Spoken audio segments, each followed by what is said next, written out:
वय वर्ष 14 खालील मुला मुलींना आर्थिक मोबदला देऊन काम करून घेणं म्हणजे बालमजुरी। परिणामी बालमजुरीमुळे मुला मुलींचा शारीरिक विकास खुंटतो, मानसिक स्वास्थ्य बिघडतं, तसंच कामाच्या ठिकाणी लैंगिक शोषणही होतं। 14 वर्षापर्यंत आता शिक्षण सक्तीचे, नका करू पैशासाठी हाल बाळांचे।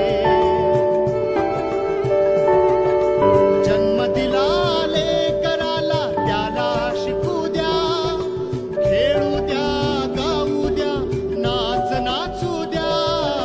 पोटासाठी नका त्याला मजूर बनवू, नका कोवळे बालपण त्याचे सुखवू। भारतवर्ष में प्रारंभ से ही बच्चों को ईश्वर का रूप माना जाता है। ईश्वर के बाल रूप यथा बाल गणेश, बाल गोपाल आदि इसके प्रत्यक्ष उदाहरण है।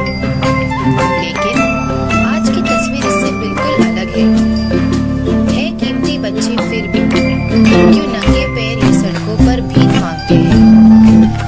अपनी किस्मत की रेखा झूठे बर्तनों में घिसते हैं।